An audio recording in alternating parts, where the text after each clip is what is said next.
Carlos, bonjour. Comment ça va? Ça va, merci. Et vous? Très très bien. Est-ce que vous pouvez vous présenter pour notre audience? Oui, bien sûr. Bah, je m'appelle Carlos. Je viens de Colombie, de la ville de Cali. J'ai 28 ans. Et moi, maintenant, je fais le master MA didactique de FLE, français langue étrangère. Très très bien. Du coup, pourquoi vous voulez devenir professeur de FLE? Bah, moi, je vais dire, il y a 8 ans peut-être.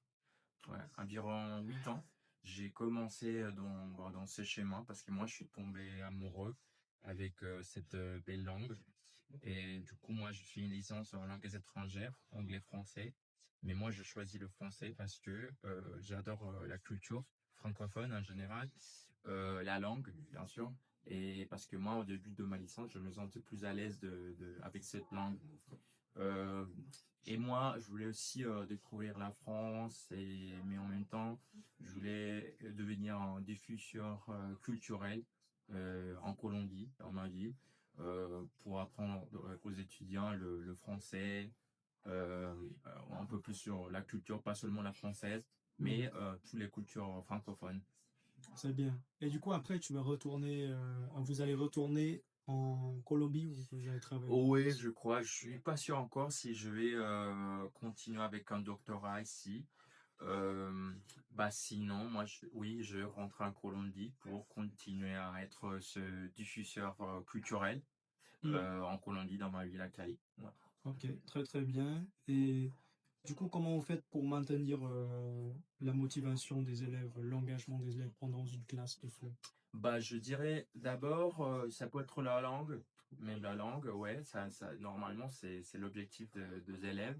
Mais il y a surtout l'aspect de voir les intérêts des élèves, ouais, les intérêts, les goûts, mais aussi comment est-ce qu'on peut mobiliser les élèves. Donc, par exemple, d'abord, je crois, il faut faire une bonne observation.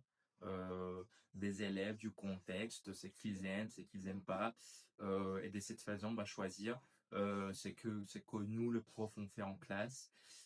Mais par exemple, s'ils aiment bien les nouvelles technologies ou s'ils aiment les activités plus dynamiques, c'est-à-dire kinesthésiques, de mouvement ou les sports. Donc, moi, je veux dire, c'est surtout c'est concentré sur les activités, les loisirs que les élèves aiment.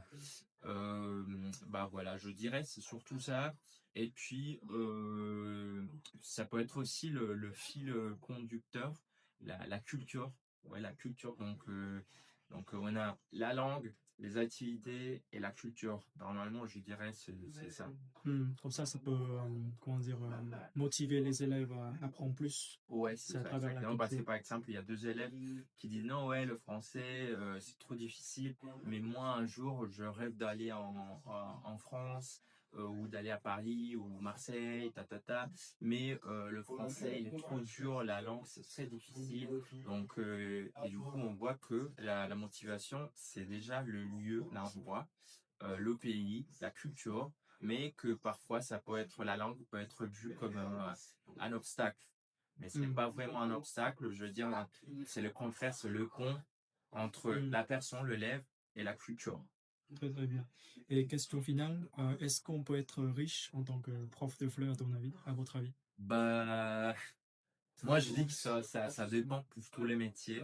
Hmm, Moi, je dirais non, parce que moi, je dirais que si on veut devenir riche, millionnaire, quoi, il faut avoir un business. Ouais, il faut avoir un hmm, business, c'est-à-dire, ok, si vous êtes prof de français ou de langue en général, si vous commencez par exemple avec un établissement des langues, peut-être, parce que hmm. ça peut être une façon de faire assez argent, ouais.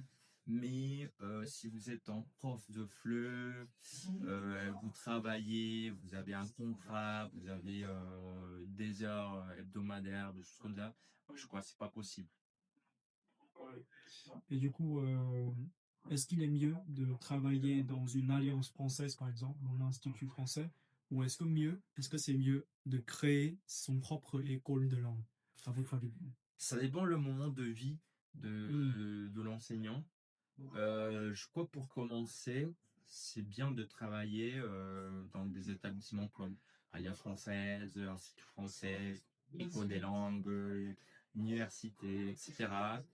Mais puis après, ça dépend si l'esprit de l'enseignant, si l'esprit de l'enseignant dit, OK, on va commencer avec une école des langues, un business, oui, c'est possible. Mais oui, je dirais ça dépend l'enseignant, ça dépend l'esprit, ça dépend l'objectif de cet enseignant. Parce que parfois, on voit des enseignants qui veulent pas être leur propre chef. Mais à d'autres que oui, Ça existe? ouais, mais Ah ouais. ouais, je crois, ouais. Oui, parce qu'il y a des personnes qui disent, non, moi, je vais juste aller travailler et recevoir mon salaire chaque mois tranquillement, sans effort, vous voyez?